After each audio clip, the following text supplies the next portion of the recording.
Hi mga darling. Ito, nililinis ko yung sibuyas. Ayan.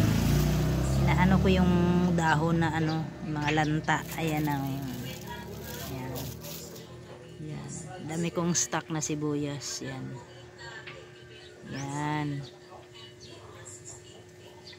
Ayun, ayun pa.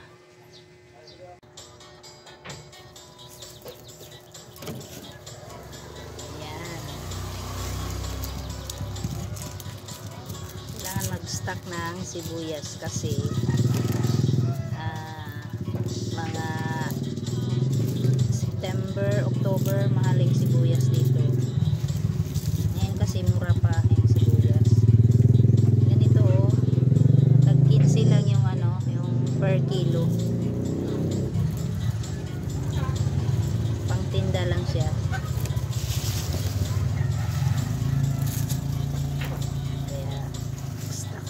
Tapos luluwas ako ng Maynila, dadalhan ko yung pinsan para may pangtinda din siya doon sa tindahan.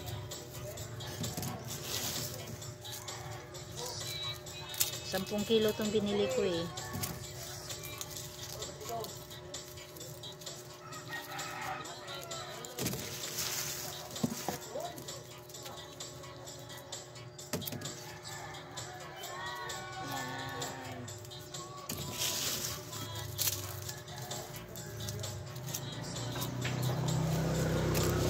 Naiinip ako dito eh pag wala akong binubuting-ting. Kaya ting-ting din pag may time. Tuloy, isang to eh, isang bilao to eh. Sige. Okay, bye-bye. Ha?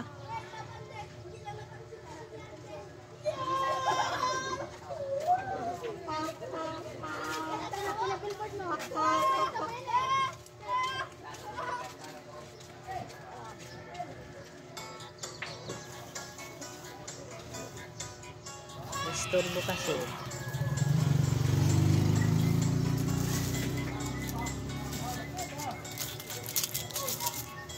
Bili ako ng dilis.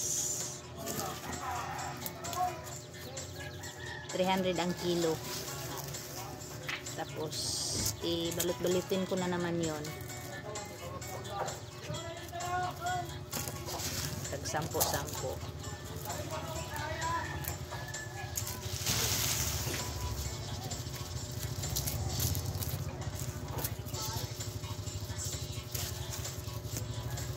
Bilis ng oras. Katanghalian na naman.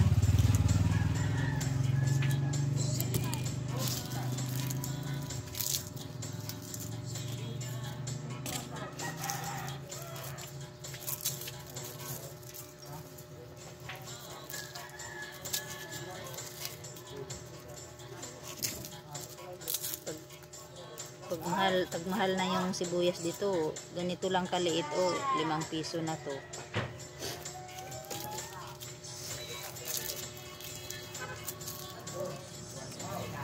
Ayun, hindi pa masyado mabenta. Pero na din naman, may bumili din naman. Kalahating kilo nung nakaraang araw. May mga sibuyas pa kasi yung mga tao dito eh. 35 nga lang, ay hindi 70 pala yung kilo. Retail ko dito. O diba? Binili ko ng tag 15 ang kilos, tapos binenta ko ng tag 70 ang kilo.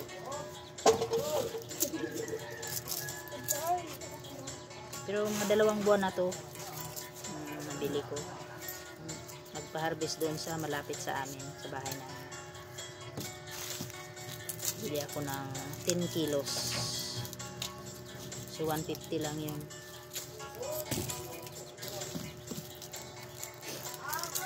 Gusto ko pa nga magdagdag eh. Para sa tag mahal ng sibuyas.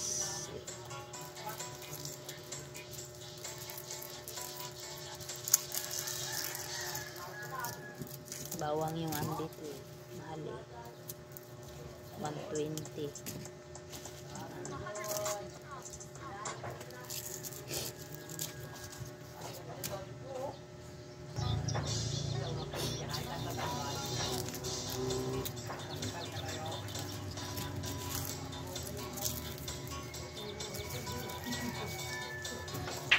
Bilis din ang oras ko dito eh. Hindi mo lang din mamalayan eh. Tanghali na. Tapos maghapon. Tapos pagdating sa bahay, ano na rin. Alas 7:30 uwi ako sa bahay. Tapos gagawa pa ako ng ice candy.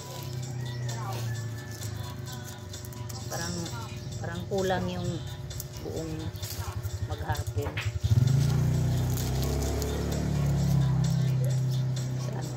Sa akin.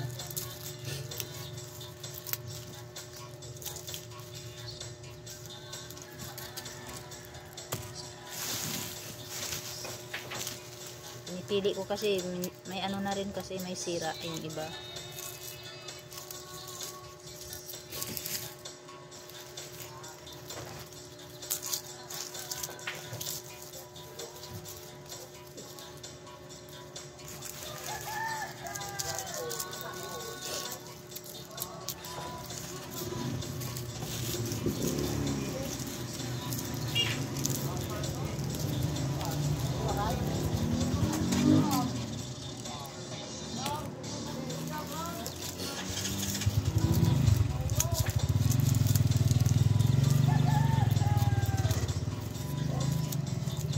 Simplihan ko lang kasi itong tindahan dito kasi para hindi ka na magbabayad ng ano doon sa munisipyo. Parang barangay clearance lang yung kukunin ko. Kasi pag maganda yung ano mo, konkreto yung tindahan mo, inaano ka ng munisipyo, doon ka kukuha ng permit sa kanila. Tapos nagano ka pa ng tax. Walastik na yan. Hindi pa ngayon kita eh. Saka na. Malaki-laki na. Next month siguro paparepair ko to ulit. Pero plywood na yung gamitin. Hardiplex. Pero hindi ko pa rin ipapayero kasi mainit. Pinaghandaan ko yung mainit. Actually, ang ano, parang kisamin niya yung ano, yung bulit na bubong. Takpan ng yero, yan. Para matibay.